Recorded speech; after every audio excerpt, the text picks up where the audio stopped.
Uh, Coming to general physical examination, patient is comfortable, conscious, cooperative, oriented to person, place, and time. She is well built and moderately nourished. Her weight is 73 kgs. Currently, prior to conception, her pre-pregnancy weight was 60 kilograms. Height is 165 centimeters and BMI 26.8 kilogram per meter square. No pallor, icterus, clubbing, cyanosis, or lymphadenopathy. Bilateral pitting type of pedal edema was noted. Vitals, blood pressure 150 by 90 millimeters of mercury in right arm, measured with patient in 45 degrees, reclining in sitting position. Pulse rate 82 beats per minute, regular rhythm, good volume, normal character, no radial or radiofemoral delay, and peripheral pulses were felt. Respiratory rate 16 cycles per minute, regular and thoracoabdominal type. Saturation was 92% on room air and temperature afebrile. Airway examination. No loose teeth, no dentures. Mouth opening was more than 3 finger breadths. Temporomandibular joint was normal. Thyromental distance more than 3 finger breadths. Mallampati class 2. Upper lip bite test +1. Normal range of movements in neck, both extension and flexion. Spine examination. Spinous process was palpable. No deformity, no kyphosis or scoliosis. Skin over the spine was clean and edema was noted in the lumbosacral region. Systemic examination, respiratory system, inspection, chest is symmetrical, bilateral chest wall movement is equal with respiration, trachea is centrally placed, no dilated veins or visible pulsations over the chest. Palpation, all inspectory findings were confirmed, trachea is central, chest expansion equal on both hemithorax and no intercostal tenderness. Percussion, resonant on all lung fields. Auscultation, bilateral air entry present and equal, normal vesicular breath sounds and no added sounds. Cardiovascular system, inspection, precordium normal, no epigastric pulsations, dilated veins or scar. Palpation, no parasternal heave or thrill. Apical impulse felt over left fourth intercostal space, lateral to the mid-clavicular line. Auscultation, S1, S2 was heard and no murmurs. Central nervous system, patient is oriented to person, place, and time. Higher mental function is normal. Cranial nerves normal. Sensory and motor system normal. Reflexes were normal. Per abdomen examination, inspection, patient was put in dorsal position with thighs slightly flexed, umbilicus central and everted, linea nigra and striae gravidarum was present, no venous engorgement, no visible scars, sinuses, dilated veins. Palpation, no local rise of temperature or tenderness. Abdominal girth 102 centimeters at the level of umbilicus. Fundal height corresponds to 36 weeks of gestation. Fundal grip, soft, broad, irregular, non-ballotable nodular mass felt on the left side, suggestive of breech. Right lateral grip, multiple small knob-like structures suggestive of limb buds. Left lateral grip, uniform, continuous, curved resistance suggestive of spine. Pollix grip, hard, non-ballotable, globular mass suggestive of fetal head. Deep pelvic grip, fingers were converging, suggesting head is not engaged. Auscultation, bowel sounds were heard. Fetal heart sound present. Heart rate was 140 beats per minute, heard in the left spino-umbilical line. Diagnosis, 23 years old primary gravida at 33 weeks plus 3 days gestation with single live intrauterine gestation with fetus in longitudinal light, cephalic presentation, unengaged head with no known comorbidities, presented with history of elevated blood pressure since 32 weeks of gestation, with bilateral pedal edema and proteinuria, suggestive of preeclampsia without any impending symptoms, on tablet labetalol, admitted for safe confinement. Okay, so, right, you have the examination very well, and also most detailed examination you have done. So let us discuss about your some of the examination findings. Probably slight modification might have been required. Anyway, so few things about the examination. One is you have written that patient is conscious, cooperative, oriented. So that is the first thing you have written. So why it's important in this particular patient? Because these patients can, if there is a reduced blood supply to the brain, they can have altered sensorium. So if they're not conscious, you should know. And in eclampsia, they can be, they can have seizures. So if they're in post-acute confusion, we should know. So mainly to rule out, any problems of CNS involvement, and especially as you were talking about, if she has had a seizure or CNS manifestation of, altered sensorium. So because your method of management of anesthesia may differ. So that is the reason, that is one thing. And another important thing is you have written about weight of 73 kg.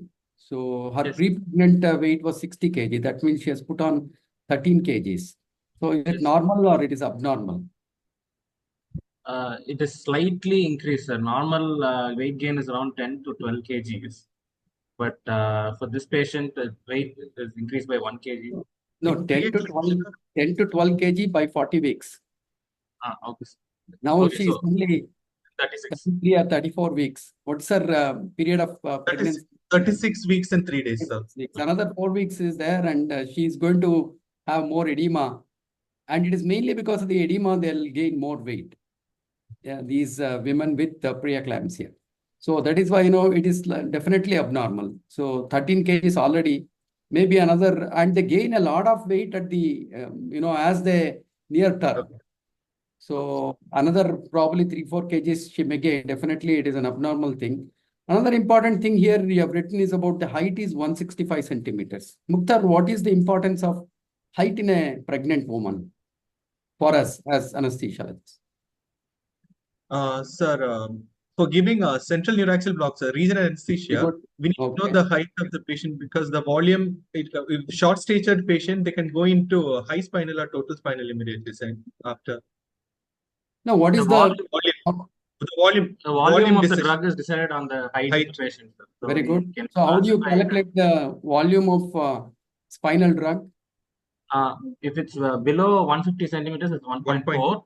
150 to 170 centimeters is 1.8, and above 170 is 2.2. 2.4. 2.0. So it is 1.4, 1.8, and 2.4. Or 7 milligrams, 9 milligrams, and 12 milligrams of bupivacaine, 0.5% heavy. This is mainly for bupivacaine, not for ropivacaine. So because bupivacaine is the most commonly used drug, so it is always. So that is the reason why you have to know one.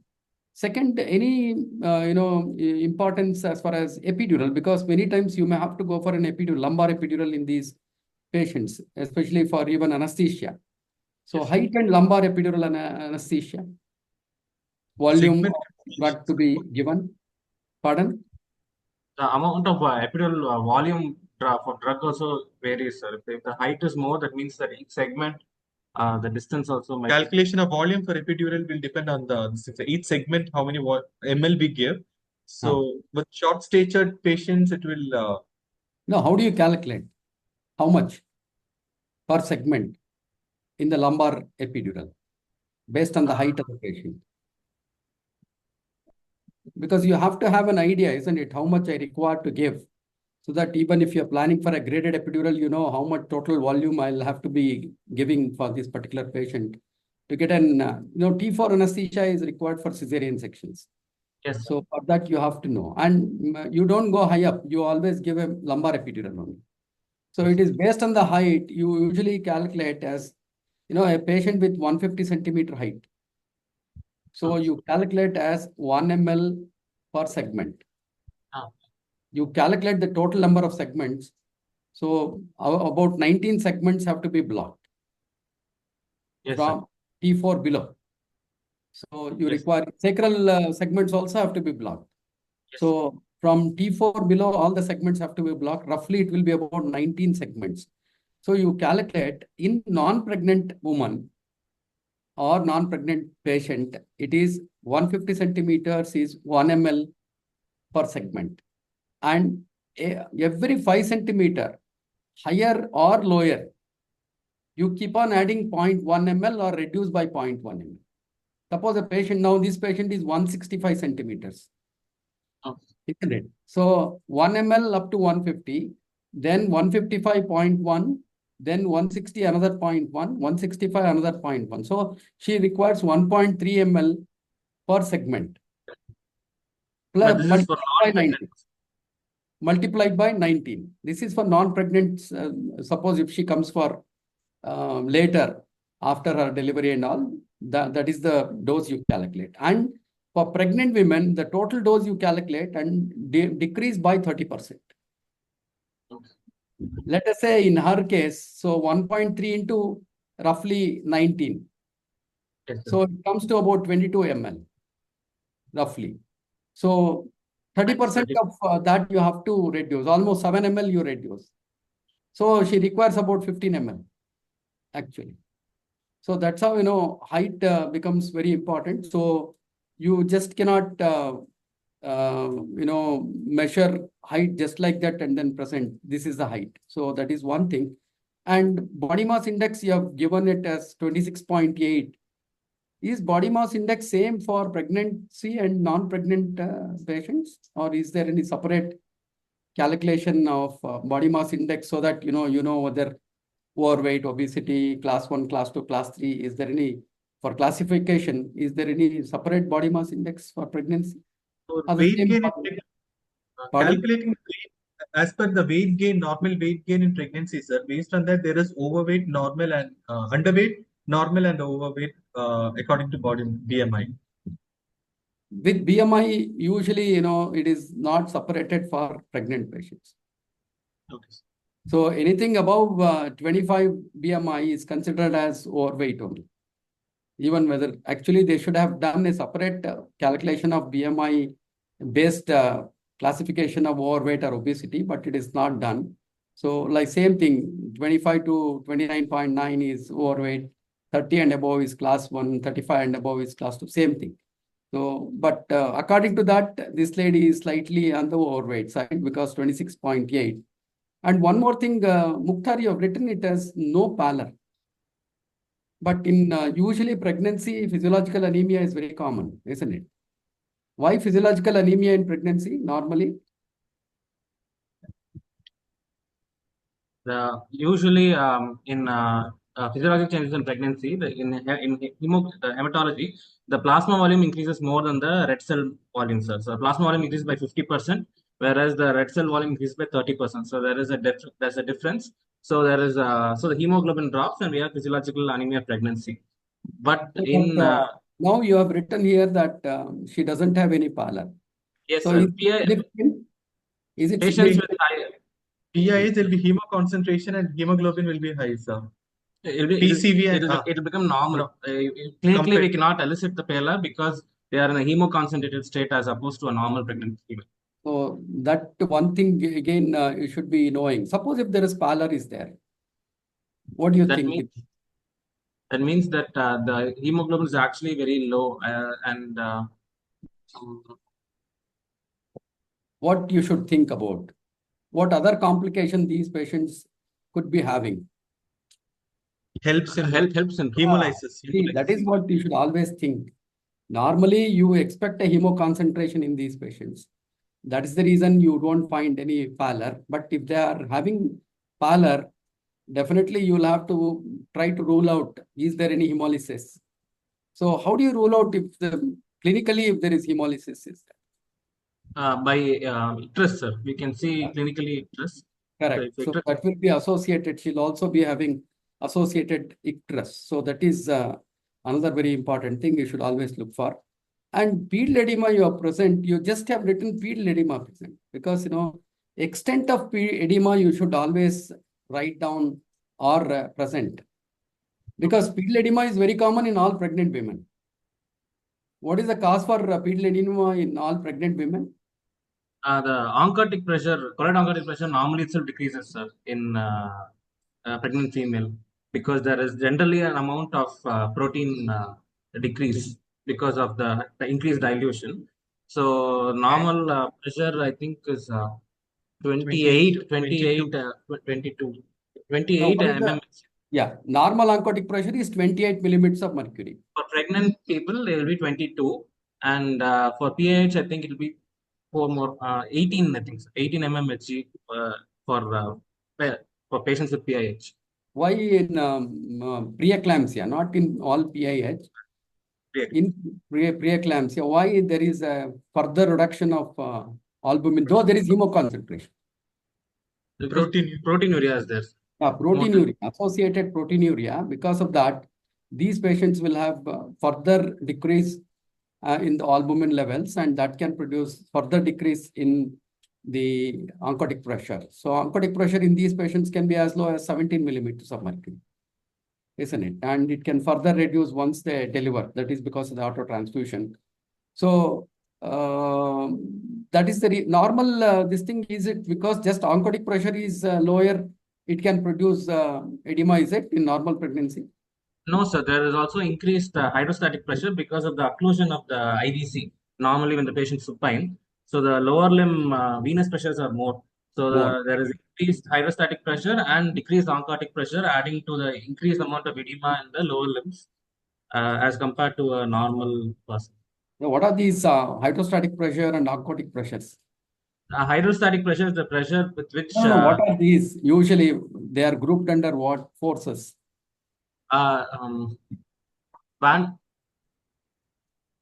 Starling's forces. Starling's forces. Starling's forces, isn't it? So now there is a modified Starling forces are also there, because endothelial glycocalyx is also plays a very important role in shift of the fluids from inside the capillary into the interstitial compartment. So you have to exactly write down what is the extent of the pedal edema, because they have more severe pedal edema. If you just write down pedal edema is present, it is not complete. So that is one more thing you'll have to write down. And next is the blood pressure. Definitely in this patient, it is on the higher side, 150/90, in spite of she is on antihypertensive. So you have to be careful in diagnosing her to be preeclampsia without severe fever. So because any blood pressure more than 160 or more than 110, definitely you classify them as severe features. But already with labetalol, her blood pressure is high. And one more thing is, why do you actually measure the blood pressure in sitting posture rather than in the lying down posture? His mother will be comfortable in that posture, sir. No, also because the uterus will compress the aorta and IVC, so there is reduced blood supply to the fetus. So we don't want to compromise any uteroplacental. Not supine hypertension. Supine hypertension. Supine hypertension. If you try to record the pressure in the supine posture, there is an added problem of supine hypertension syndrome, aortic cable compression syndrome, and whatever the blood pressure you are recording may be a falsely low blood pressure. Okay, but you record it in left lateral position. So lateral, it's not accepted. In a previous video, you told, sir. It will be false reading, sir. Lateral BP reading will be a false reading. Yeah, because either if you are recording from the left side, left upper limb, it will give you a higher reading, and right upper limb, if you are recording, it may give lower. So it is very important. Okay, good that you remember what we discussed last. So that is why it is always in the sitting posture, the blood pressure has to be recorded. And one more thing regarding the airway examination, another one is SpO2 on room air. Now, you have written 99%. Is there any possibility of reduce the saturation in preeclamptic mothers? Why routinely you are checking the saturation, or is it there is an importance for checking the saturation in preeclamptic mothers? Preeclamptic patients are more prone for pulmonary edema, sir. So if the patient has pulmonary edema, then the saturation will be lower than 90. You have written that there are no signs of pulmonary edema, but what else can produce decreased saturation in them? One is pulmonary edema accepted. Any other reason why they can still go for a slightly lower saturation around 92, 93% may be very commonly present in them? It's because of the airway edema they have, associated airway edema. And in those patients where they have a decreased saturation, you have to be extremely careful because your tube size may have to be really decreased. Yes. And your regular even 6.5 may not pass through. So you may have to keep ready even 5.5 and 6 number endotracheal tubes. So that is one thing. And another thing, you may have to again check with the mother whether she has got obstructive sleep apnea. Okay. Because if they have an airway edema, then invariably they will have an OSA. History will be there. Suppose if you have not taken OSA history and the saturation is on the lower side, again ask the mother and check for whether stop bang you can always use, and then is there any history of OSA for these patients. And one more thing regarding the airway examination. So don't write about finger breadths. Okay, sir. Written 3 finger, 4 finger, it is of no use when you are presenting in the exam or in general. You have to carry a rigid scale and measure using a rigid scale between 2 points and keep the mother's head extended. Thyrometal distance is you have to write down in centimeters. And then again, interincisor gap. Mouth opening is always interincisor gap. So you write down what is the interincisor gap by measuring, because those are very, very important in these patients, especially with where you are expecting a difficult airway. So you have written that 3 finger. Whose finger then? Is it your fingers or patient's fingers? There is always a doubt is there, isn't it? Because suppose Dr. Mukhtar has examined the patient and Mithun has to anesthetize. Then you don't know. If you just go through the case sheet, 3 finger breadths, you don't know. It doesn't carry any meaning. But if it is said 6 centimeters, if it is there, thyrometal distance. So whoever measures it is 6 centimeters. So it becomes easy. So when you are presenting in the exam, don't write as finger breadths. One more very important, measurement you have missed is sternomental distance. Okay. All pregnant mothers, you should measure sternomental distance. What is this sternomental distance and what is its importance? It is the single most best predictor of difficult intubation, and it is the distance between the mentum and the sternal nodes when the patient is completely extended. Okay, what does it suggest? Suppose, what is the normal sternomental distance and when do you say it's significantly reduced? If it's less than 12.5, then 12.5 is the norm. 12 centimeters is the normal sternomental distance. Very good. Okay. If it is below 12.5, it is difficult. Decreased, definitely. When it is less than 12, it is significantly decreased. So what does it suggest? Suppose if the mother has got 11 centimeters sternomental distance, what does it suggest to you? And it is very common in all pregnant women and more common in these mothers with preeclampsia. The neck will be more short. Yes, they are supposed to have a short neck. When sternomental distance actually gives you the length amount of extension. No. It gives you the length of the neck. Okay. So in these mothers, in all pregnant mothers, because there is so much of deposition of fat and fluid in the back side of the neck and front side of the neck, and invariably the neck becomes short. And that's how sternomental distance will be shorter. And this can get exaggerated in preeclampsia. Yes. So whenever neck is short, what is the problem for you for doing a laryngoscopy? Blade will hit the... No, when neck is short, extension will be difficult because of the edema on the. We cannot extend the neck as much, and also. What is more important than that extension? The tongue will be larger. Can't. No. Tongue will be large. That is other things. That is nothing to do with your sternomental distance. That is to do with malampati. Now here, whenever the neck length is shorter, that is sternal distance is short. The tube fixation, we cannot, if it No, becomes no, too deep. no. Laryngoscopy, I'm asking you, because the larynx is supposed to be more anteriorly placed. Or cephaloid displacement of the larynx would have occurred whenever there is a short neck is there. So when you do laryngoscopy with your regular Macintosh blade, because the larynx is more anteriorly placed and your oral axis will not correspond to laryngeal and pharyngeal axis, you will have an extremely difficult here. We will not be able to see anything there, including you may not be able to see even the epiglottis. So it can be Cormac-Lehane grade 4. That is why in such situations, it is always better to keep your video laryngoscope as the first pass video laryngoscope for doing laryngoscopy and intubation. So that is why this sternomental distance is one very important, this thing measurement. You should always do in all pregnant women, all obese patients, and all preeclamptic mothers. Very important. So that is, you have missed it. So I'm just commenting. So I'm not trying to, tell anything else, but only some of the things which probably are very important, which has been missed. Okay.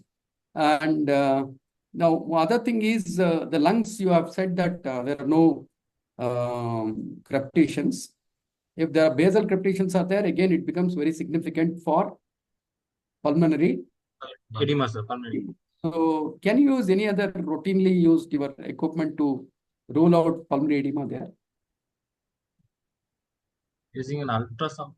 Yeah, ultrasound also, B lines presence, that becomes very significant. But because nowadays we have routinely we have the access of ultrasound, so you can definitely use the modern technology to rule out, especially it's sometimes very difficult to know whether there is fine crepitations are there, because they are fine. They are not coarse crepitation. Coarse crepitation easily can be hard because they are fine. You may not. So since you have your ultrasound, you can just put your probe, especially curvilinear probe, and then you just see whether B lines are present or not.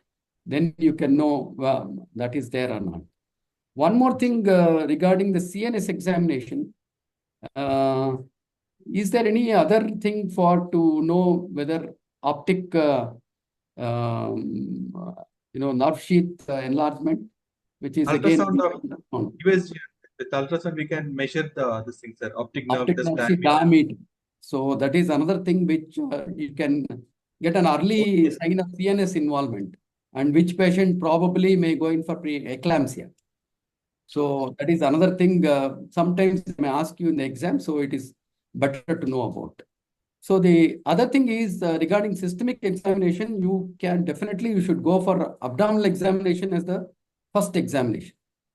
Okay. Afterwards, you can go for other systems. In all pregnant women, whether they have preeclampsia or whatever it may be, even complications of pregnancy, first do the abdominal examination. So, Mukhtar, you tell me why abdominal examination is important. Why should you do an abdominal examination? You have written all fundal grape, lateral grape, polyp grape, pelvic grapes. So, because many of the students have asked me, sir, why should I do? I am not an obstetrician. They would be doing. Why, as an anesthesiologist, I require to do all these things? And it's very important in exam. You have to present. So one is know about the presentations, a breech or cephalic presentation. It can go anytime into a cesarean, emergency cesarean. There can be fetal distress. Yeah, one is breech. So we'll also be prepared. There are chances that they'll be taken for an elective cesarean.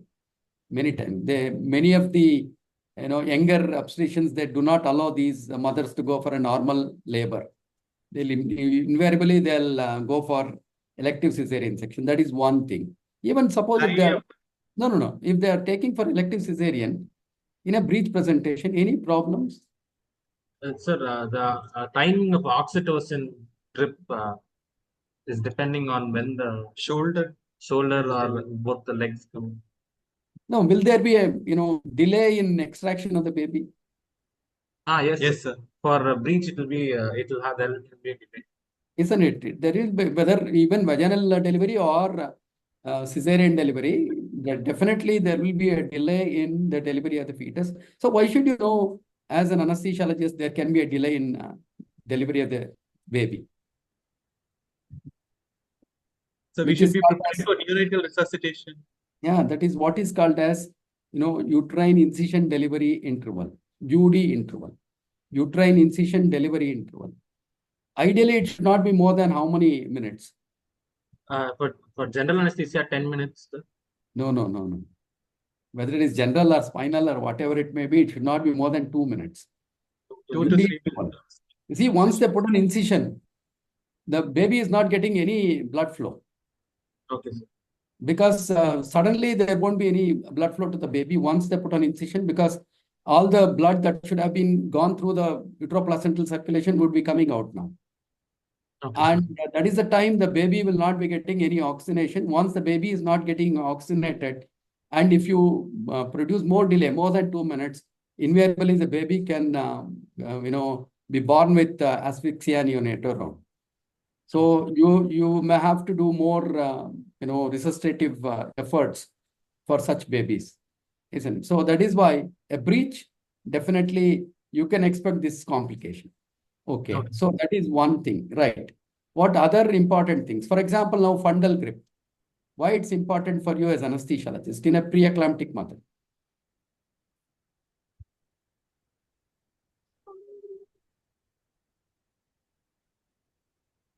No, IUGR is very common in preeclampsia. Yes, sir. Isn't it? Why IUGR is very common in preeclampsia? Because of the reduced blood flow to the uterus, sir. Isn't it? So that is a basic problem, is uteroplacental ischemia is always there.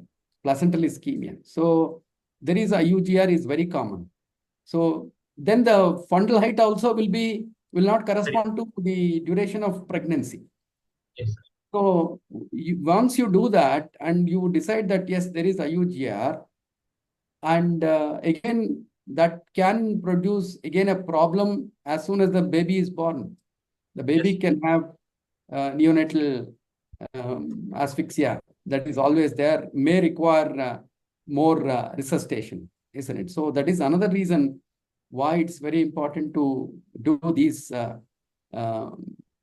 tests or abdominal examination. One more thing is you have to decide whether it is a singleton pregnancy or a multiple pregnancy. Though nowadays all those things are not important, because ultrasound from the beginning, from the second trimester, they'll be doing ultrasound, and whether it's a singleton pregnancy or multiple pregnancy. But in exam, you are not given any ultrasound diagnosis, and some of the patients may not come out with, they have been told that they have got a multiple pregnancy, isn't it? So it is very important to rule out singleton or multiple pregnancy. Again, why should you rule out whether it is a singleton or a multiple pregnancy? For the for giving oxytocin, sir, we should wait. If it's a doubleton pregnancy, then we should not give oxytocin after the first baby, because then that is one thing, right? Is there any indication for suppose we are allowing the mother to go for a normal vaginal delivery? You are talking about cesarean section. Suppose normal vaginal delivery. There is always one of the indications for normal vaginal delivery is epidural labor analgesia. Neuraxial labor analgesia is very important. It's one of the indications for multiple pregnancy. So if there is a multiple pregnancy, so you may be called in to provide epidural labor analgesia. It need not be maternal request. Yes. Even otherwise also, this is one of the indications. So that is why it is very important for us to know about this thing is there or not, multiple pregnancy is there or not. Okay, now the cardiovascular examination, again, you will have to rule out, is there any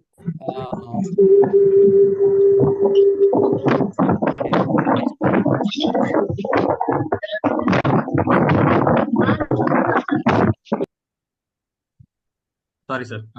Okay, so cardiovascular system examination. So one is they can have an heaving apical impulse. So because that already just discussed, concentric hypertrophy is very common in preeclamptic patients. Whereas normal pregnancy, what kind of a hypertrophy can be there. Right? No, it will be the the volume because of excessive volume, sir. It will have Eccentric. eccentric hypertrophy, So, sir. because of the volume overload, normally these pregnant women can have an eccentric hypertrophy, whereas preeclamptic women, because of the increased systemic vascular resistance, they are hypertension, they can develop a concentric hypertrophy of the left ventricle. So, heaving apical impulse, that is one thing you have to rule out. So, and that is what is very important. And again, if they are going in for pulmonary edema, again, pulmonary hypertension also can be there. So Yes. it can be palpable, and there can be, even parasternal heave. So just write down whether they are there or not. Just to negative things also becomes important. Okay, so that's how your examination findings is fine, and your diagnosis now, you have said that this mother does not have any severe features. So let us say that she also has severe features, and we will go for management of this mother. So anyway, any patient or any particular parturient with preeclampsia with severe features, what are your goals of management actually? We should avoid any factors which can induce seizures, sir. No. That is okay, correct. But I'm not asking not anesthetic goals. Goals of management of any patient with preeclampsia. We need to have adequate antihypertensive therapy. BP control is required. We should not What allow is the BP. blood pressure control, right? Yes, sir. How do you know good blood pressure control is there or not? It should be below 140/90, No. sir. But what I'm trying to tell is the first thing you should always tell is maternal and fetal surveillance. okay, sir. So they have to be admitted. They have to be, monitored. Both the mother and fetus monitoring is very important, and monitoring for everything. It is not just for blood pressure. Even monitoring for all the complications they can develop with preeclampsia. That is systemic involvement. So that is why it is very important. First thing you always tell in the goals of management of these mothers, it is there in every textbook also, that fetal and maternal surveillance, including probably the platelet assessment, how frequently you have to do all those things. And second thing, as you said, is control of blood pressure. Now, the control of blood pressure, what should be your target for controlling the blood pressure? Blood pressure systolic less than 140, sir. Diastole more than 80, less than 90. Less than 140 systolic means, can it be 90? No, sir. It should be more than 120, 120. Yeah, that is what. It should be less than 150, but more than 120. Why less than 150? What is the problem if it goes beyond 150? If it goes beyond 150, then there is increased risk for abruption, sir. And Abruption, okay, CV. one. More important than abruption? CVS, patient can go into cerebrovascular accident. Correct. CVA. Correct. Cerebrovascular accidents are very high, especially the bleeds. CNS bleeds are very, very common if it's sustained more than 150 millimeters of mercury. So our aim is to see that it is reduced to less than 150 always, and more than 120. Why this 120, more than 120? You don't allow it to fall below 120. We should maintain adequate perfusion for the fetus, sir. Uteroplacental perfusion should not be decreased. So because of the already ischemic placenta, so if you decrease it less than 120, then it will be an issue. It is only the fetus you are thinking about, is it? How about the mother? Mother also, sir. The mother also. All the organs also get into hypoperfusion. Patient is already more prone for. Why if you reduce the blood pressure systolic to less than 120 and diastolic to less than 90, why the organ perfusion can be reduced? Because the autoregulation of the patient will already increase because of the hypertension. So now if you decrease it less than the autoregulation in the lower limit, then perfusion pressure will not be adequate, sir, for the organ. Especially, lower limits of autoregulation is increased in all hypertensive patients and also in these preeclamptic mothers. So they cannot tolerate any decreased blood pressures because suddenly the linear decrease in the perfusion of the tissues will occur, especially the brain and also the kidneys. So they can go for acute renal shutdown, and the brain, they can develop all sorts of complications. And again, in the brain, the autoregulation itself may be deranged. Yes. If autoregulation is deranged, so it is, everything depends on the blood pressure. The blood pressure goes up, they'll definitely develop a bleed. If the blood pressure goes down, they go for cerebral ischemia, isn't it? So that is the reason your target control of blood pressures also, it should be between 120 to 150 for systolic, and ideally between 80 to 90 millimeters of mercury as diastolic. And diastolic blood pressure is very important again for the myocardial perfusion, because there we don't go with the mean arterial pressure, we always go with the diastolic pressure. So because these patients have myocardial ischemia is very common in them. Yesterday we were discussing, there can Supply be demand balance. demand supply imbalance can be there. So you have to be extremely careful in how much you reduce. And the third important goal is prevention of seizures. That is another very important thing you should always think about whenever there is severe preeclampsia. So these patients may require magnesium sulfate. So that is another important goal you should always think, because it is always you and obstetricians together have to plan things. Anesthesiologist and obstetrician, whenever the mother has some complication of pregnancy, because you do get involved. So it is always together we'll have to plan. And the thing next is planning when to deliver, because delivery of the placenta is the treatment or the cure for preeclampsia, isn't it? So you people together with obstetrician have to plan for when the mother has to be prepared for delivery, whether it is normal vaginal delivery induction or planned for elective cesarean section. So these are the 4 goals for you. Very important.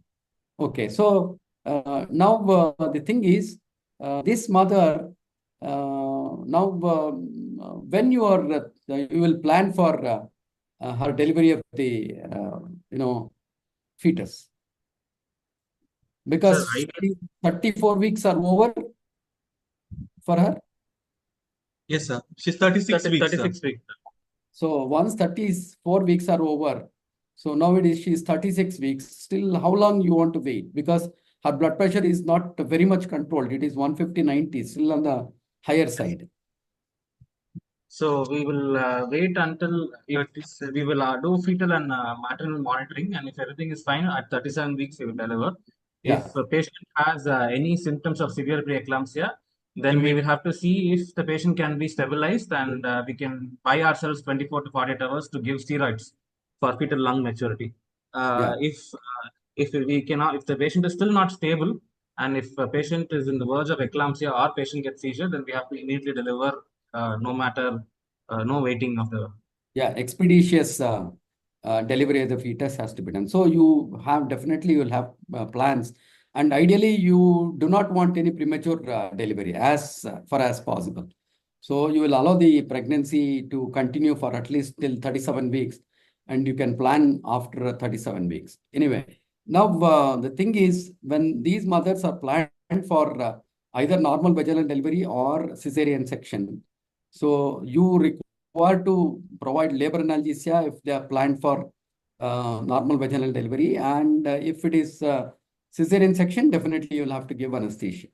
So before going in for the management of labor analgesia or anesthetic management, so just one common question you will be asked is what are the pathophysiological changes that take place in these preeclamptic mother? What is the etiology of preeclampsia? What are the theories put forward as far as preeclampsia is concerned? That is one common question that we will be asking you in the exam. In brief, you tell. Don't try to be too elaborate. Okay, sir. So one of the first theories is that there is inhibition in the invasion of the cytotrophoblast into the spiral arteries in the myometrium. Invasion of this cytotrophoblast to the spiral arteries makes it a low resistance, high volume circulation normally. But since there's a failure of this, it will be still high resistance. So that is why there is an increase in blood pressure to increase the uterine perfusion. That is one. Second is there is imbalance One in thing the. is, again, here, it occurs in two stages. Oh, Invasion of the cytotrophoblast of the vessels occurs in two stages, isn't it? Spiral arteries. So when these stages will occur? When the first stage occur and when the second stage occurs? That is very important to know the etiology. okay, sir. At 16 weeks, it will. First stage, when the first stage will occur. The first stage, it occurs by 12 weeks. Okay, sir. And second stage, usually by 16 to 18 weeks, it will complete. The first stage is only, invasion of the cytotrophoblasts, invasion of the decidual spiral arteries. Okay, The sir. spiral arteries which are there in the decidua. What is decidua? Decidua is the innermost layer of the uterus, sir. The endometrium. Endometrium, yes. The endometrium of pregnant ladies called as decidua. So first, these vessels, they get invasion by the cytotrophoblast and get converted to low resistant, high capacity vessels. And in the second stage, by 16 to 18 weeks, the myometrial spiral arteries are also get invaded and they are converted. So that's why, by 18 weeks, this should have been completed. But the second stage is the one which, is the problem. The second stage does not occur. That means the myometrial vessels are not invaded by the cytotrophoblast, so they remain as high resistance arterial vessels. So that is the one which produces placental ischemia, and placental ischemia will produce release of vasoactive substances, and that is going to produce vasospasm everywhere. Okay, it is mainly, angiotensin 2 related activity that occurs, and also decreased release of nitric oxide. yes, So that is why endothelial dysfunction is very common in them, isn't it? So this is a basic problem which is also called as abnormal placentation. yes. Okay, And yesterday we discussed abnormal placentation will always be there in early onset, whereas abnormal placentation will not occur in the late onset. yes. That is why late onset preeclampsia, they do not develop severe features. Okay. It is more common in the early onset. Okay, so that is the basic thing. Now, what is one of the most accepted theory for this? Uh, You are about to tell that. Now, there is an imbalance between the production of prostacyclin and thromboxane A2, sir. So Okay. usually these two hormones these two substances are produced which actually counteract each other. Thromboxane A2 has more uterine contractions, vasoconstriction, and causes platelet aggregation, whereas prostacyclin counteracts all these features. So usually there's a balance in the production of this, but in patients with the PIH, there's an imbalance where the thromboxane A2 is produced 7 times more than prostacyclin. That is one theory, sir. And then there is a imbalance between the pro-angiogenic substances and the anti-angiogenic substances. There is also increased sensitivity towards angiotensin receptors also. So that is why these patients are also more sensitive to vasopressors as compared to normal pregnant patients. What is platelet theory? Um, Because these patients, the increased aggregation of platelets occur. And these platelets may actually block the uterine vessels, especially the placental vessels. And that is the, again, reason for production of placental ischemia. That is the reason, aspirin. Yesterday, we yes, were sir. discussing about Yes, sir. collaborative study for low dose aspirin therapy. That's right. That's That's how, aspirin therapy Okay, so you just remember about some of these, and as you said that the most commonly accepted is an imbalance between thromboxane A2 and prostacyclin. Normally, thromboxane A2 will be 1 and prostacyclin will be 7, Okay, the ratio. That can get reversed. Thromboxane A2 can be 7 times more than the prostacyclins. So that is the most accepted. You just tell in the exam if you are asked about this, and abnormal placentation is another basic problem that occurs. Okay, now what are the pathophysiological changes that take place in different organ systems? First, we'll start with the airway, sir. So the airway, you will have increased edema. Airway is Of our most important thing, yes, sir. isn't it? So So we have to talk about the airway, right? Upper airway and lower airway. yes.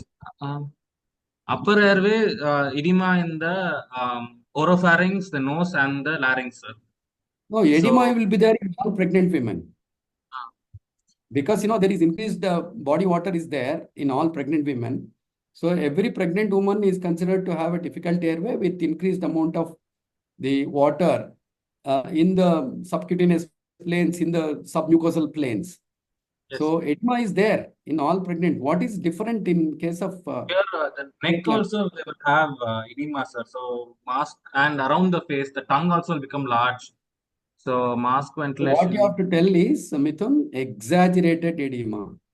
Okay, sir. Because when we were discussing about pedal edema also, we were talking about exaggerated pedal edema, including it can even be up to the knee joints or even generalized edema all over the body. So the same thing occurs, an exaggerated edema of the airways, including the face, isn't Okay, it? sir. As you said, face, the back of the neck, front of the neck, and also the tongue, then the oral cavity, submucosal oral cavity in the pharynx, in the larynx.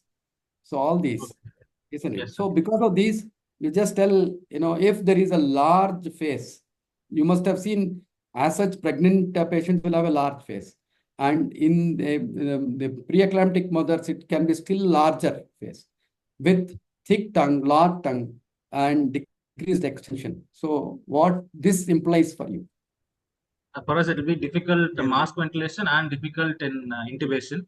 So Mask ventilation, first of all, it will be a very difficult mask ventilation, isn't it? So even the largest of your masks you may not be able to maintain the airway. Second thing is because extension is reduced. So you normally, how do we maintain the airway? Head tilt, chin lift, jaw thrust. yes, So sir. you cannot do all these three things. You cannot do an head tilt, you cannot do a jaw thrust because hardly where is the angle of the mandible because so much of edema is there. So head tilt, chin lift, and jaw thrust are extremely difficult. Plus the large tongue. Once the mother becomes unconscious, it totally blocks the upper airway. So what is very important, why you should know about this? It's a difficult mask. What you have to Emergency. For if you are taking up this case, you should keep difficult airway cart ready. difficult And airway cart really fine. Now for this particular thing, where you expect a difficult mask ventilation. which five Oropharyngeal and oropharyngeal. Yes, sir. oropharyngeal and nasopharyngeal airways. Because everything is important for you when you're taking exam. So individually we will be asking you. So it's very important oropharyngeal and nasopharyngeal airways. And if you're planning for a nasopharyngeal airway, you have to prepare the nostrils. Yes, sir. Already edema will be more increased risk of Vascular bleeding. So Vascular we'll also. we'll Yeah. have So to nebulize with yeah, okay. That is one thing. Second thing is because there is a large tongue is there and increased edema inside the mucosal surfaces, submucosal area. So what happens to the Mallampati classification? Mallampati increases by 1 grade, sir. Yeah, it increases. And normally it increases by 1 grade in pregnant mothers. Okay, In sir. preeclampsia, it can be still higher. Okay, sir. And it can be an extremely difficult Mallampati, maybe class 4, once they deliver. Because Okay. after transfusion, more edema will be there. So Mallampati classification is important for us for what? For seeing the adequacy of the oral cavity to provide scopy and for working space to see if we are able to insert the scope and for intubation, sir. No, is it for inserting the scope? It's important. or for something else? What comes in your way of visualizing the Tongue. To see the Tongue. amount of work. Yeah, if Malampati actually introduced, what is the full name of Malampati? This Shesha. No. That Samsung. No. Shesha. Mukhtar, it is Sheshagiri Rao Malampati. Rao S. Malampati. Samsung Young's modification of Malampati is there. Because Four Malampati created only 3 levels of difficult airway, but one more grade was added by Samsung and Young. They are different. He's Sheshagiri Malampati, because all these are Indians' contribution. You may have to know better. So that's why he will be asked about, and which place he belongs to. He belongs to Andhra Pradesh. He did his MBBS and MD from Vizag Medical College. So just remember about these things. Okay, so that is very important. So in these patients, Malampati may be higher grade, and that is one. And that may actually produce a difficult laryngoscopy. It can be Karmat-Lani grade 3 or grade 4. That is why a video laryngoscope or other things like all difficult airway cart with all the necessary equipment should be keeping ready. So another thing also said is there can be pharyngeal edema. Why should you know that there can be a pharyngeal edema? What is that implication for you as anesthesiologist?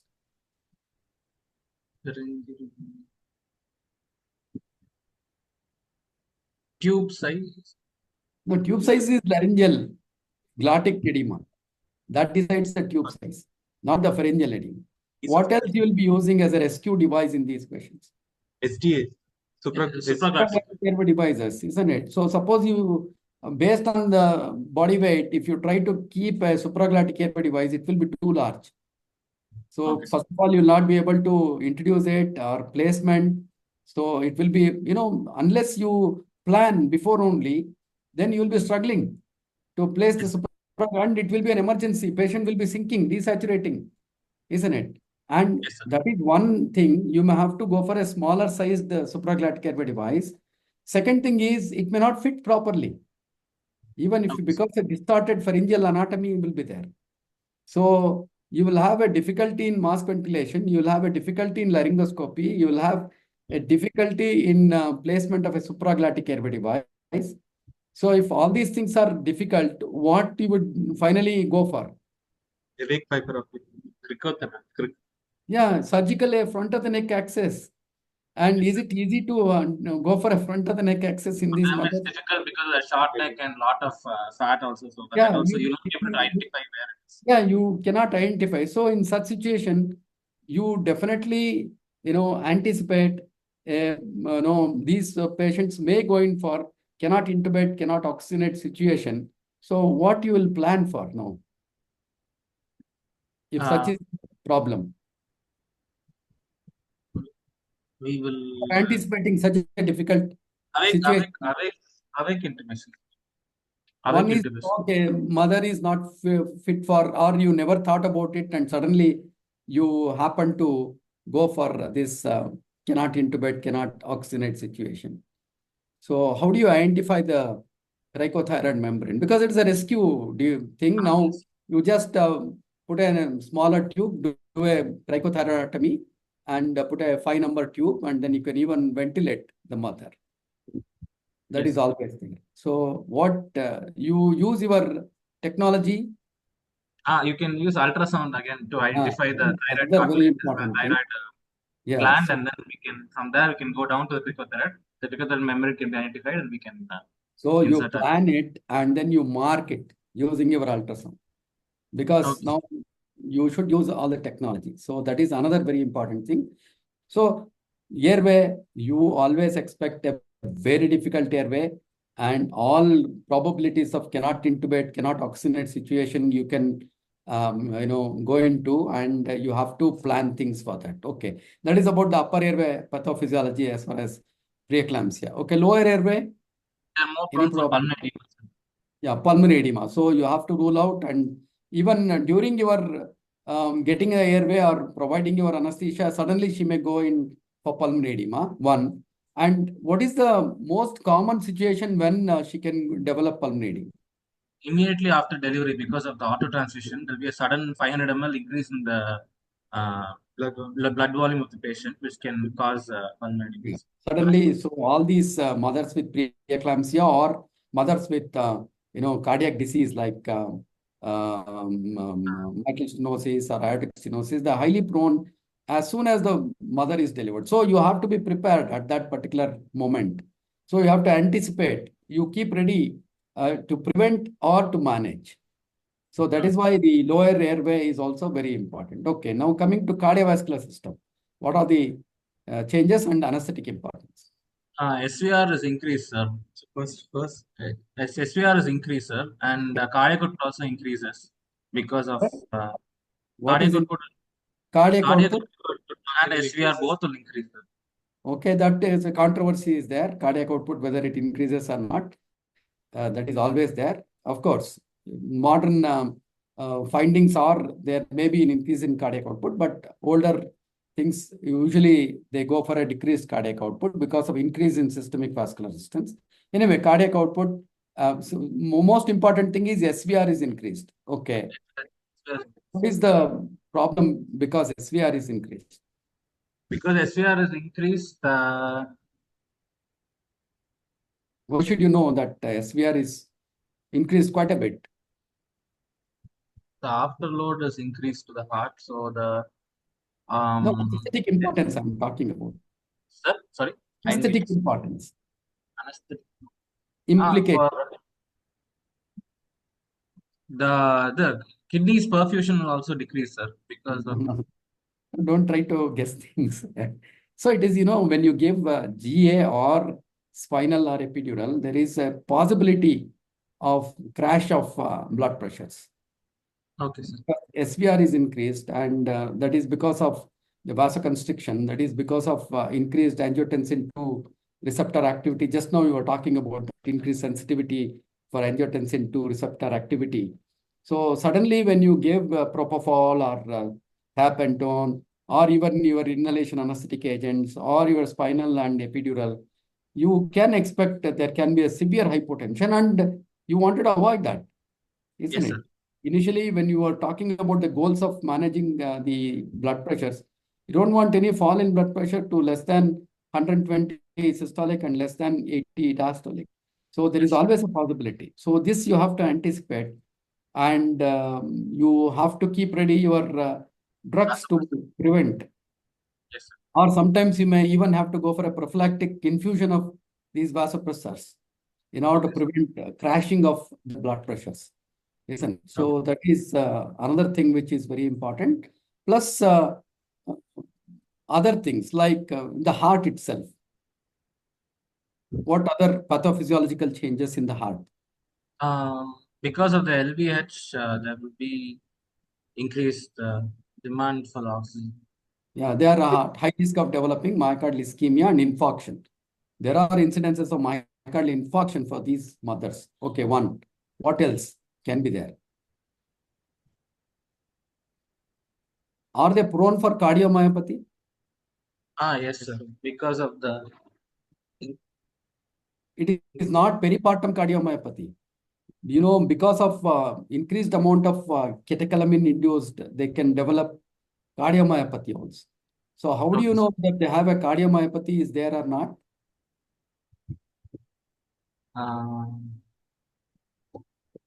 echo, sir. No, first of all, they'll have more severe dyspnea. Okay, sir. Normally, pregnant women will have NYHA class 1 or 2 dyspnea. But these mothers with cardiomyopathy, because of preeclampsia-induced cardiomyopathy, they may have class 3 or class 4 dyspnea. That is one thing is always there, and definitely you will ask for an echocardiography. So there you can find quite a bit of dilated chambers, especially the left ventricle with reduced ejection fraction. Okay, sir. Yes, That is what they have, a left ventricular failure with reduced ejection fraction. They are also prone for left ventricular failure with diastolic dysfunction. Both can be there. So that can be known only when echocardiography is done, whether they have cardiac failure with reduced ejection fraction or preserved ejection fraction. So that again becomes very important for you. Okay, let us say that she has a cardiomyopathy and her rejection fraction is 30%. What is its anesthetic implications? That means that we should avoid an increase in preload, sir. Then the patient can go into right heart failure as well. No, as such in preeclampsia, you will avoid. Yes, sir. In this specifically, We'll avoid increase in SVR because the ejection already is. no, what is very important is you don't go for regional anesthesia techniques. Okay. Such situation only where is GA with all invasive monitoring Okay. is what you should always. That's how you plan, isn't it? Yes, sir. You plan your anesthesia, everything based on the pre-anesthetic evaluation of these patients. Suppose if she has class 3 NYHA or class 4 NYHA grading, definitely you will ask for a echo and then find out is there any reduced ejection fraction and cardiomyopathy is there. Is there any other blood investigation you want in such situations? To know whether cardiomyopathy, cardiac failure. Cardiomyopathy is nothing but cardiac failure. Prof. Pardon? Cardiac markers, cardiac enzymes.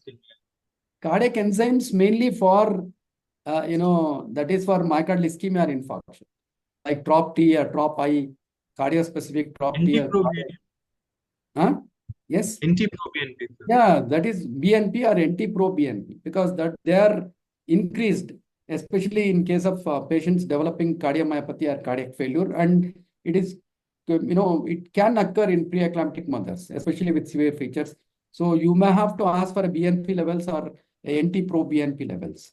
So if they are raised, again, you should be very careful. It is better either you go for, very cautiously, you may have to go for a graded epidural, or better to avoid total, neuraxial blocks. Better to go for GA.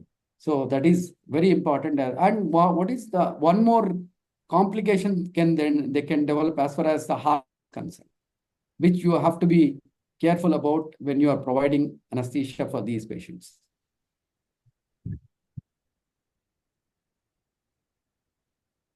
Is myocardium is hyperexcitable? Yes, sir. Myocardium is hyperexcitable. So what is the implication?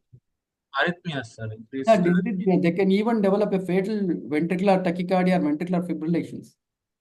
So what you should be preparing for now, when you are anticipating such a malignant dysrhythmias?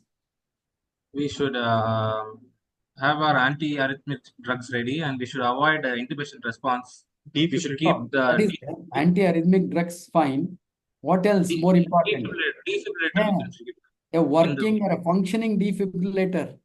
You should check and then keep it ready in your operation room. And very important is functioning. Many times a defibrillator may be there and you have never touched it and never seen whether it has been charged or not. So invariably the charge will not be there and you will have lot. So it is when you are in the preparation of your OT, this is one very important thing. You just check whether your defibrillator is charged and then functioning. So that is how these are very important as far as the cardiovascular system is concerned. Okay, coming to the hepatic system, what pathophysiological changes? Patient highly prone for HELP syndrome, sir. Okay, so what are the pathophysiological changes in the liver can occur? What is this HELP syndrome? Hemolysis, elevated liver enzymes, and platelet count. Yeah, okay, low platelet count. Okay, and also that is one thing. Suppose if they have gone in for HELP syndrome, so the problems. They can bleed like anything, and they may require even a massive blood transfusion intraoperatively. That is one. Second thing is low platelets.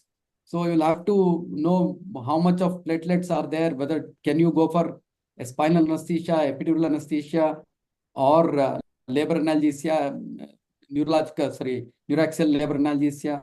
So everything you have to decide, isn't it? So that is one problem. HELP syndrome is a problem. So what else? Hepatic. Yesterday, you were telling Mithun about the hepatic, why they develop epigastric. Subcapsular bleed and liver rupture is common, sir. And they can also have microthrombi. Common, not common, very rare, but can occur. Liver rupture. And that is why, subcapsular hemorrhages are common. So that is another thing which you have to anticipate. So that hepatic involvement. Okay. So basically what is most important is the HELP syndrome. Okay. Renal involvement. Oliguria. Patient will have oliguria. They will have reduced blood flow to the kidney. It will be Efferent vasoconstriction leading to renal shutdowns. Yeah. What kind of acute renal shutdown they can develop? Pre-renal. When we were discussing about renal system, I was talking about this pre-renal and how to diagnose pre-renal failure, and they are also prone for renal failure. They can also have, the tubular damage also can occur, but it's most commonly it is a pre-renal failure they can develop. So how to differentiate if they are developed oliguria to know whether it is pre-renal or renal, because the management will change. What is the typical about pre-renal thing investigations when you do? Because pre-renal, the kidneys are normal. It is only the apparent arteriolar constriction that has produced this problem. So what happens to renal concentrating ability and renal diluting ability? Will be present or absent? That is maintained, sir, in pre-renal. That will be maintained. Whereas in case of acute tubular damage, the concentrating ability and diluting ability. The osmolarity of the urine of the patients. Okay, what is the normal osmolarity of the urine? What is normal osmolarity? Then only, once you know normal, then you can know about the abnormal. So better to know about normal first. It is usually more than 700 milliosmoles per liter. Okay. Urine osmolarity normally is more than 700 milliosmoles per liter. So in these pre-renal, what happens to the osmolarity? It will be maintained or it will be decreased? It will be maintained, sir, in pre-renal. Maintained. It will be more than 400 milliosmoles, at least. So if it is less than 400 milliosmoles, you can say that can be acute tubular damage. Yes, sir. That is one thing. And second thing is what happens to the urinary sodium concentration. The sodium concentration is, the sodium losing ability is more in the renal. In pre-renal, sodium is able to be reabsorbed by the kidney.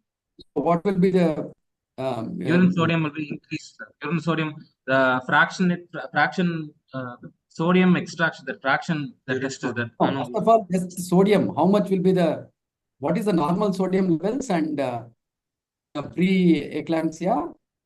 What will happen to the sodium levels? If it is acute tubular damage, what happens to the sodium levels in the urine?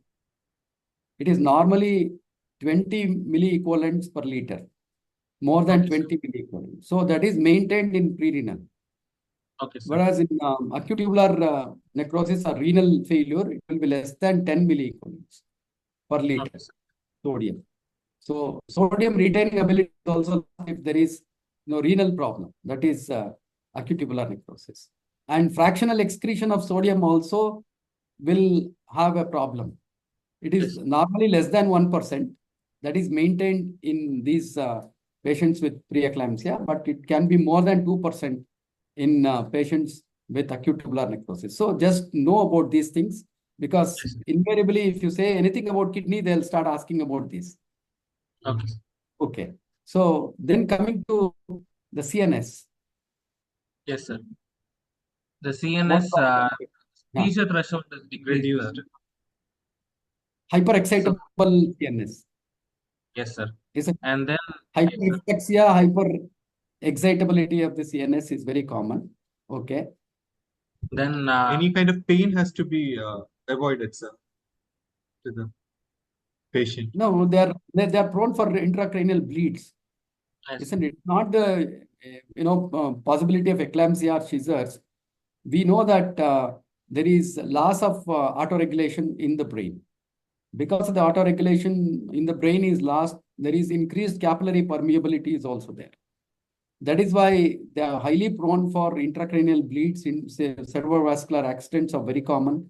Plus, one very common complication they can develop if they have severe features is press. What is Posterior this press? reversible. Yeah, Posterior posterior reversible encephalopathy syndrome. leukoencephalopathic syndrome, isn't it? Posterior reversible leukoencephalopathic syndrome, press. So, what is this press actually? Why it is specifically called as posterior reversible encephalopathy syndrome? It is affecting the um, posterior part of the cerebrum, sir. Now, which Occipital area. particular occipital Occipital. and parietal area? Okay. It is occipitoparietal area is involved in press. So, why leukoencephalopathic? It is called as. Not sure, sir. When you get a CT done, usually we go for a CT, then white exudates you can see Okay, in sir. these areas because of increased capillary permeability. So much of the bleeding will be there, and that produces whitish exudates. That is why leuco means white, isn't it? Yes. So like leukoderma, all these leukocytes, what we call. So there is white exudates are there, and press is a one thing which you may not be able to prevent. Ideally, it should be prevented, but many times these mothers develop. So it is only conservative management and is a totally reversible encephalopathy, unlike a CVA. Okay. That's how you'll have to differentiate whether it is press or CVA. Whenever mother loses consciousness or altered sensorium is there and throws a epileptic seizure, so you have to be careful about in diagnosing press, because press is totally a reversible, treatable condition, and management is only conservative management. Okay, sir. Okay, so these are a few of the pathophysiological changes that can take place in preeclampsia, and what are the anesthetic implications. Invariably, you will be asked about these things. We may not have so much of time to ask all these, but any question can be asked. In the Yes, sir. exam, in that 30 or 45 minutes, any question can be asked. So Yes. now they have increased, probably the duration of your examination will be slightly higher because more marks, 100 marks, I think, for long case, isn't it? 100 or 120 now, I think. That Hemant was talking to me.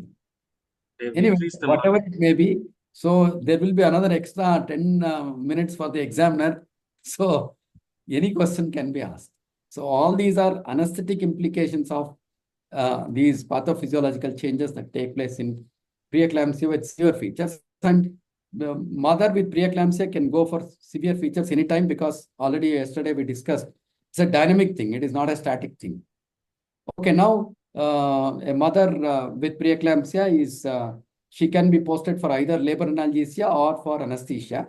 So let us say that labor analgesia is an indicated indication for preeclampsia. So can you just tell what are the indications for labor analgesia as such?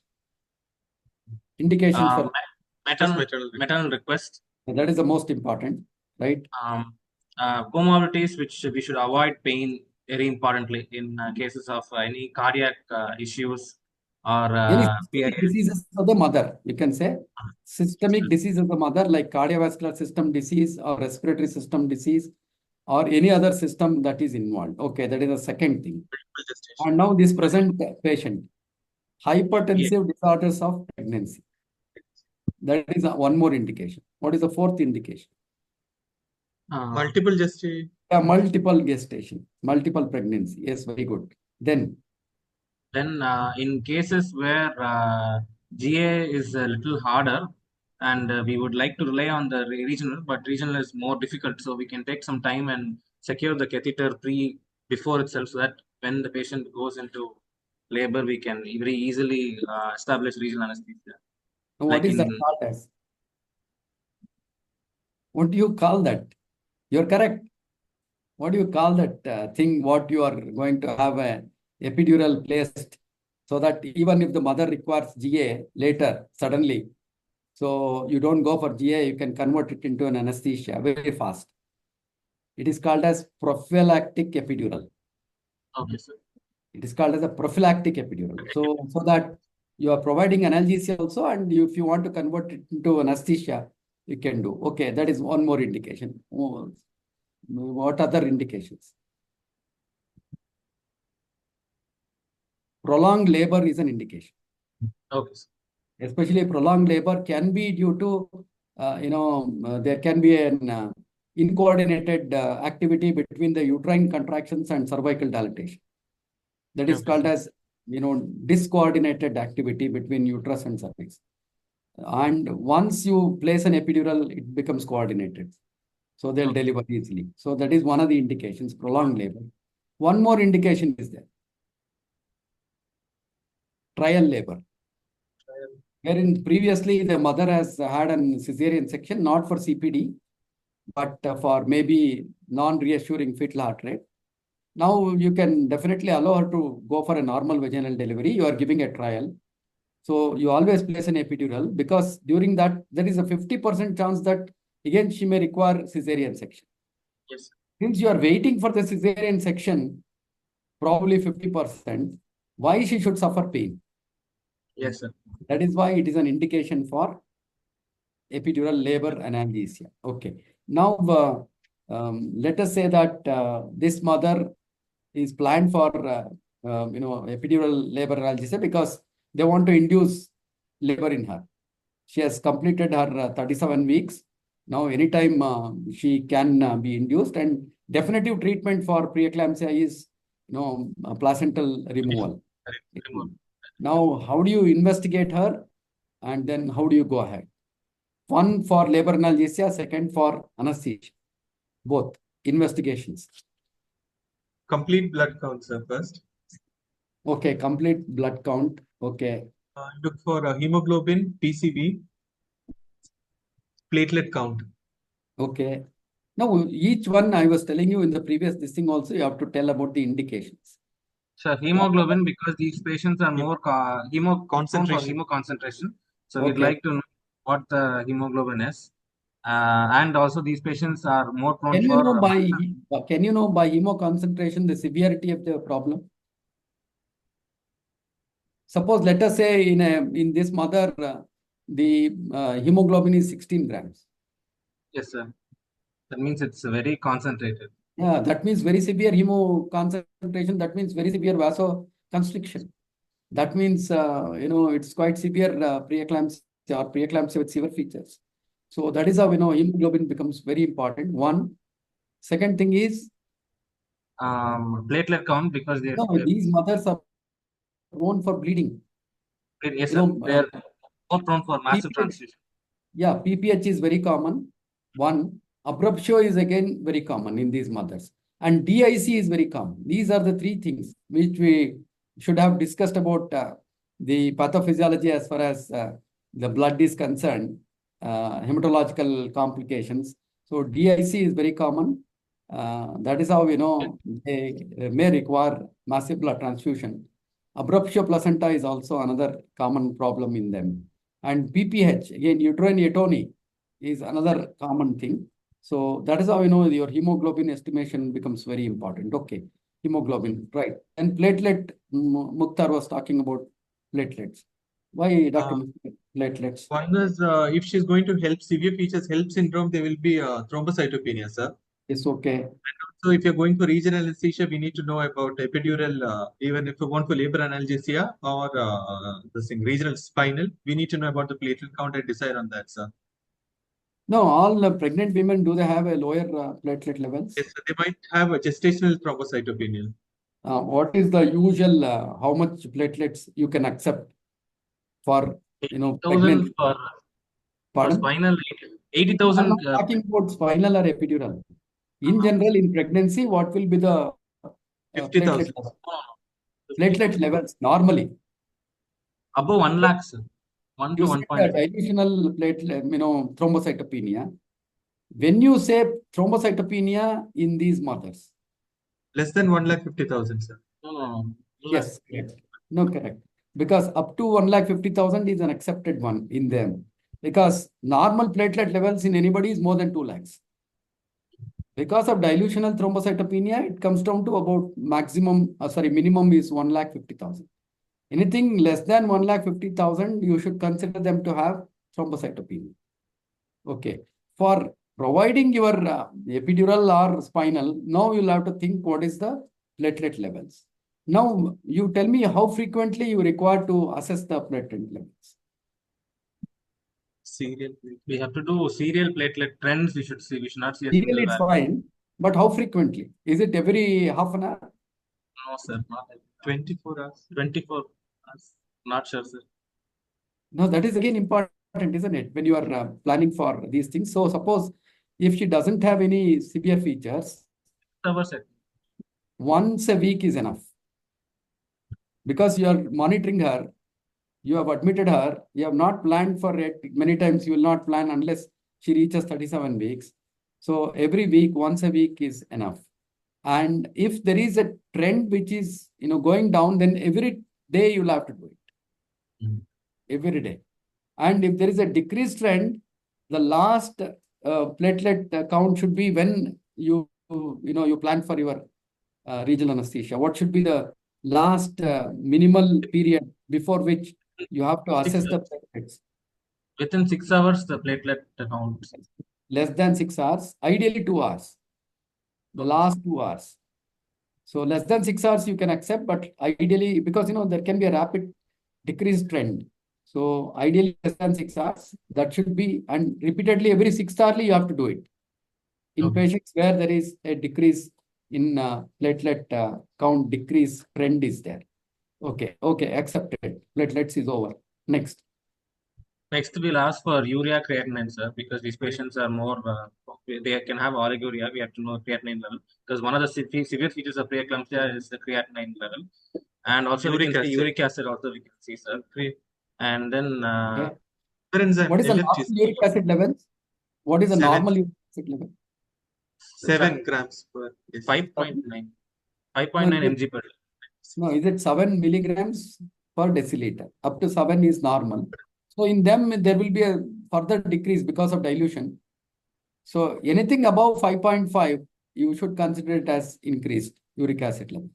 So in olden days, based on the uric acid levels, they used to see whether it is severity is increasing or not. Okay, so that is okay. So the other important thing about creatinine. Normally, what will be the creatinine level in a pregnant woman? 0.6, sir. 0.5 to 0.6 it will be normally. But for these patients, we should be alert if it is more than 1.1 or double the baseline of the patient.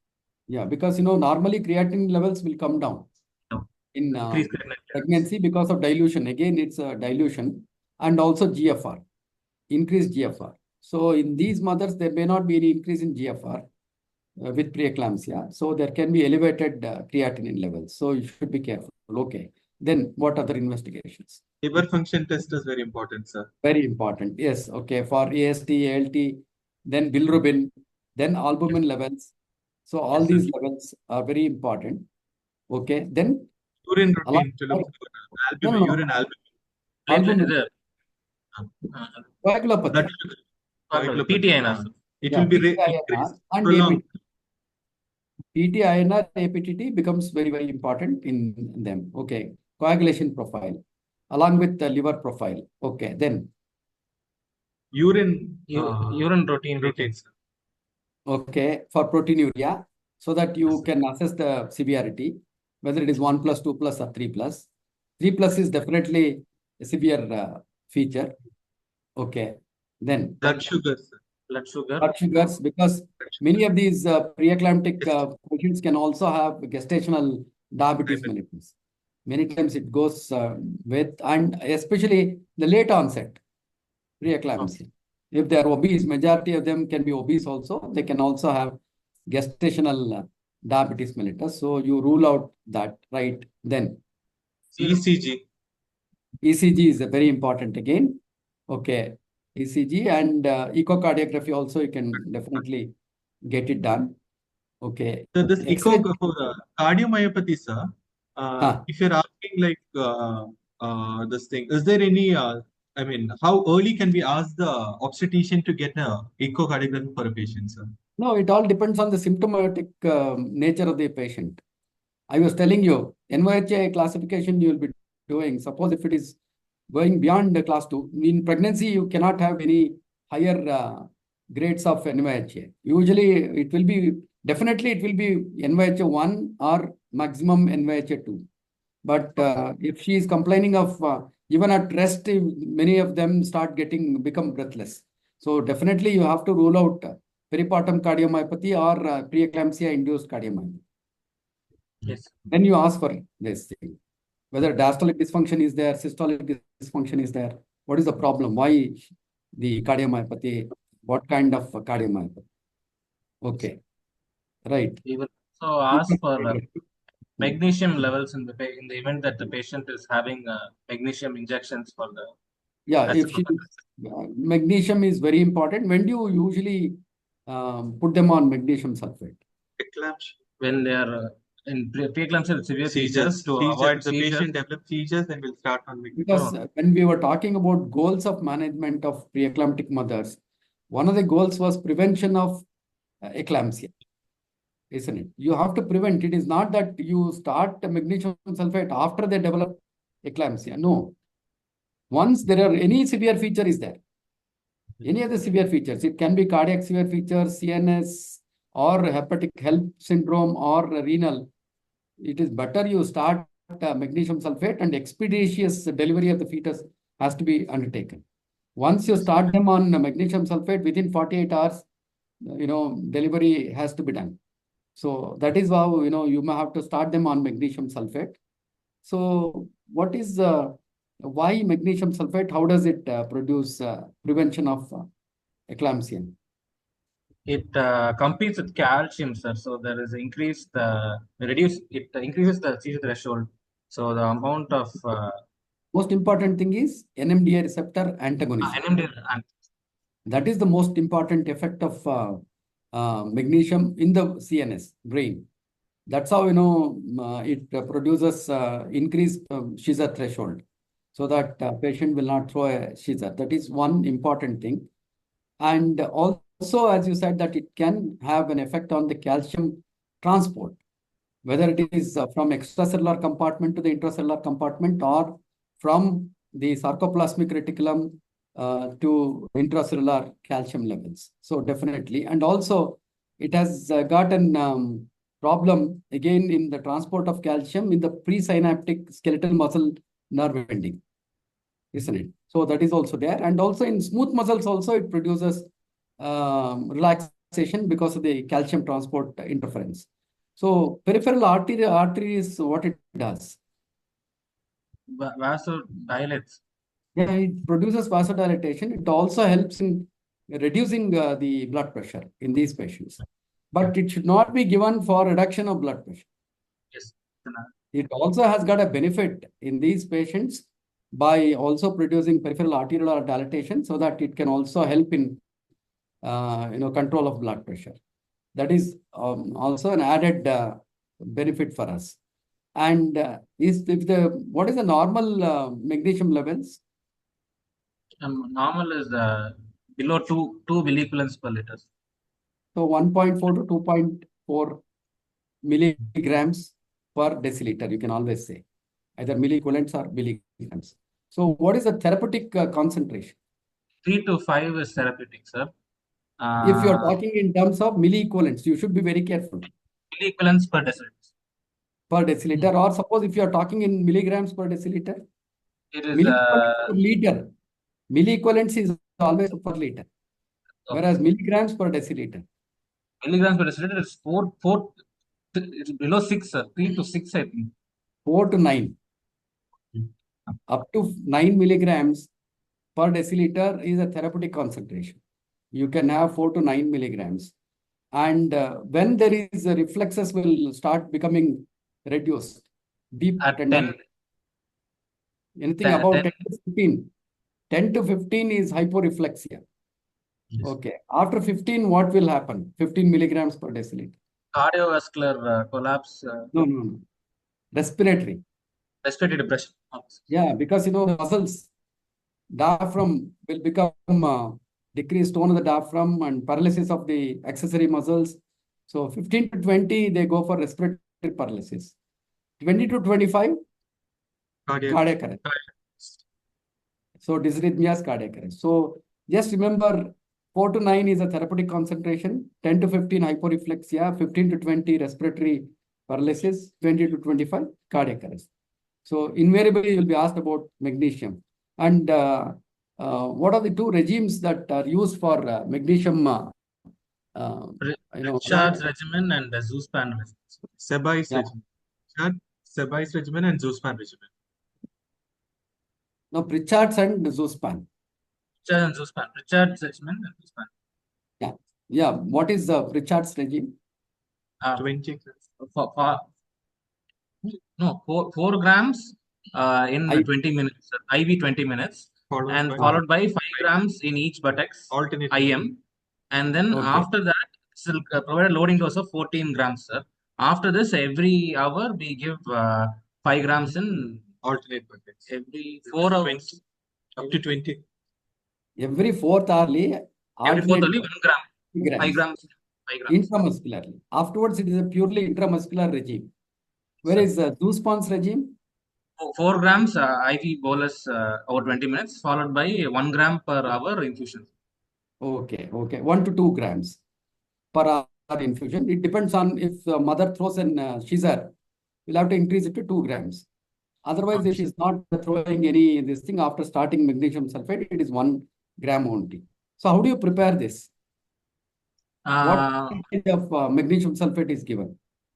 1 ml of magnesium sulfate is 500 mg, sir. So we have to take 4 grams now. We have to take 1 ampule will have 2 ml, which will be 1 gram. So we take 4 ampules, 4 grams, and we have to give over 20 minutes. 8 ml you will take. Yes, 8 ml or 4. Okay. Yes, sir. 8 ml And you then, will. 4 ampules then- is correct because each ampule is 2 ml. So 4 ampules, if you break and then load, it is 8 ml. So what percentage you will make it to administer? 20%, sir. 20%. We have to put in 100 ml in it, sir. No. 100 ml if you put it, then it will not be 20%. 20 ml. Yeah, you have to make it to 20 ml, isn't it? So 4 grams you have taken, you have loaded in that is 8 ml, and you add another 12 ml of saline to make it 20 ml. Now 20 ml contains 4 grams. Yes, That means each ml is 200 milligrams. That is 20%, yes, sir. isn't it? And you give it very slowly over, so 10 to 20 minutes, you take your own time to give, because magnesium is, very dangerous electrolyte. So you have to be extremely careful with what is the rate of giving magnesium. So before giving magnesium, what precautions you will be taking? You have a cardiovascular monitoring, ECG monitoring. We should have. ECG monitoring, very important. Okay, then? And also CNS, we have to do. No, that is after giving the drug, CNS. No, you have to examine for deep tendon reflexes, isn't it? That is only after, no, sir. Present. Oh, let it be. Now, what monitoring you will be doing, isn't it? ECG you said. Okay, ECG monitoring you will be doing continuously. Then deep tendon reflexes and respiratory monitoring. Respiratory monitoring, okay. Then deep tendon reflexes. What else? One more. 3 things. Deep tendon reflexes. How magnesium is excreted? Is it metabolized in the body? Urine output. Because So it is excreted unchanged through the urine. So you have to continuously monitor urine output. So if there is any decrease in urine output, you have to stop the magnesium infusion, because she'll go for magnesium toxicity. One more thing you can also do if facilities are available is magnesium, serum estimation of magnesium levels.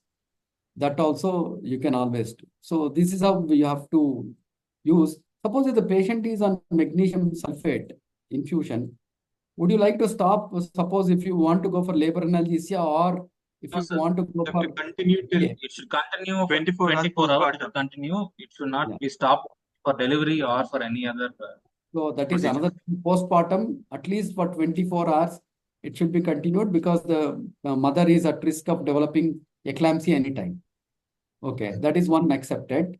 So another thing is, suppose if you have to continue magnesium sulfate, what are the problems associated with magnesium sulfate? there is increased prolongation of the muscle action we use, sir. So we'll have to have neuromuscular monitoring interop if you're going to provide GA to this patient. Okay. And So which muscle relaxant? Is it depolarizers or non-depolarizers? non-depolarizing muscle. No, both depolarizers and non-depolarizers get prolonged because there is a decrease in the acetylcholine release from the presynaptic membrane, and also there is a decreased calcium, release from the sarcoplasmic reticulum also. So all they are highly sensitive for all muscle relaxants, whether it is depolarizers or non-depolarizers. So invariably you would be giving a depolarizer initially, isn't it? Succinylcholine is usually given for rapid sequence induction in these patients. And next, would you go for a non-depolarizer or give one more dose of succinylcholine? Non-depolarized. So many times non-depolarizers may not be required if the patient is on magnesium sulfate.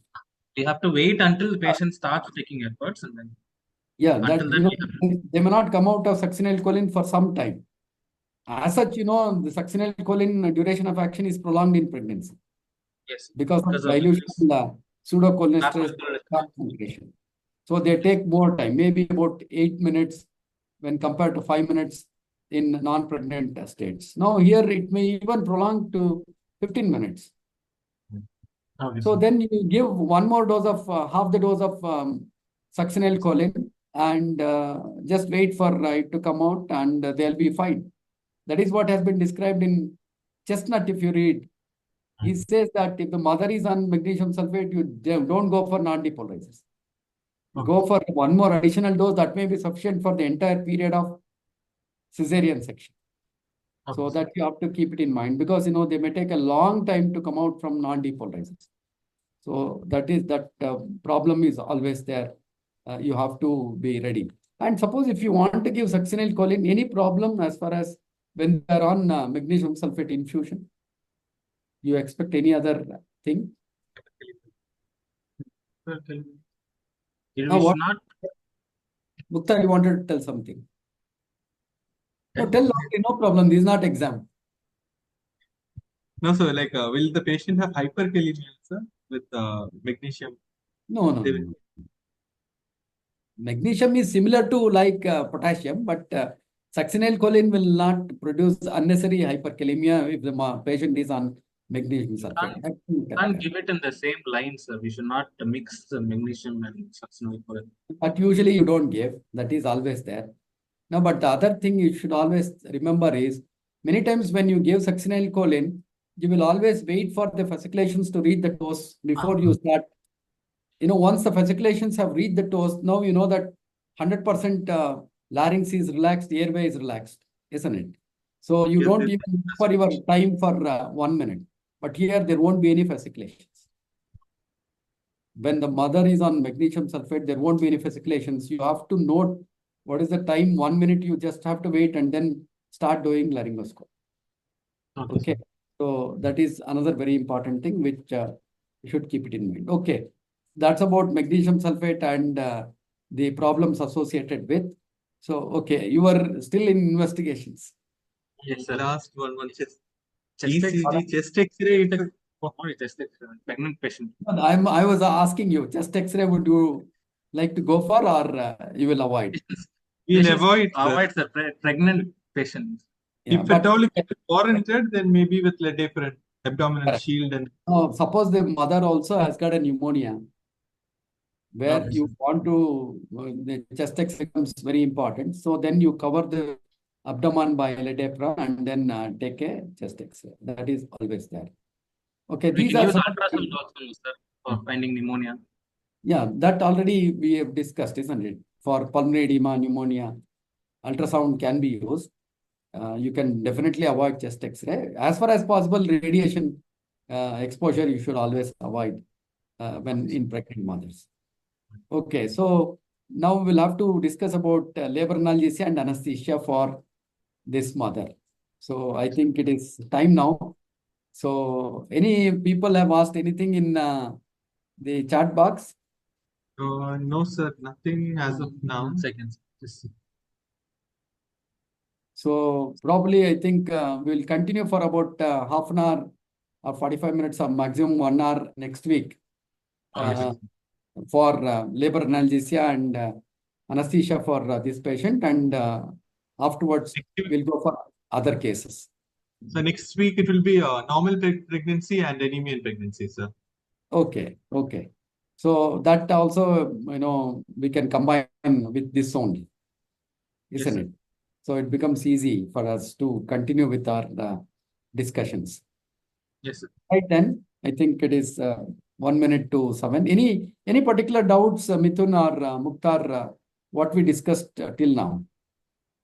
For you, when you have read also about preeclampsia, any doubts you have? That is invasion of cytoplasm. Sir, when I am in Barash, they were given that the prostacyclin and thromboxane is balanced or it's equal. But I didn't read anywhere else. I only read that in that book. So I am having just one that doubt. So I like. No, normally what happens is prostacyclin levels will be very low, and normally it will not be high. Okay, sir. So in pregnancy, it will be almost equal to thromboxane A2, or many times it can be even the ratio can be reversed also. It can be prostacyclin can be 7 times to thromboxane A2, but what is important for us is in preeclampsia. Thromboxane A2. Yeah, that will be vasoactive substances will be very high. Okay, sir. So in these patients, there is only platelet reducing number. No, so there's no dysfunction of platelets as such. No, there is a dysfunction of the platelets also can occur, especially the factor 8 of factor 8 and von Willebrand factor in the platelets can also get affected. So that's how they have an increased aggregation property. Okay. So that's how because of the increased amount of aggregation, the platelet number will come down. Okay. Because they get grouped at one place. Aggregation means agglutination, increase. So that's how all problems of increased aggregation and can induce thrombocytopenia. And also, when you give platelets from exogenous platelets, also can develop this problem. Okay, sir. Is there a limit or something, sir, for when we should start platelet transfusion for these patients? No, whenever there is less than 50,000, and you plan for surgery for these patients like cesarean section. So ideally, you should bring it above 50,000, because we know that platelet levels for all surgical methods or all surgeries should be more than 50,000, including your uraxial blocks. Okay, yes. Final, it should be more than 50,000. For epidural, ideally, it should be more than 1 lakh, but even more than 70,000, you can attempt, because the risk-benefit ratio you'll always look for. But only in case of cranial surgery, spinal surgery, and retinal surgery, it should be more than 1 lakh. Otherwise, more than 50,000 is enough. So better, you start giving platelet continuously, and just, within 1 hour of platelet supplementation, you have to take up, because their life is very short. Okay. So Krishna has asked one doubt, sir. Okay. So calcium levels in pre-eclampsia will be changed. So should we investigate for that? And what is the anesthetic implication? Some book says it's hypocalciuria, whereas some sources says hypocalcemia.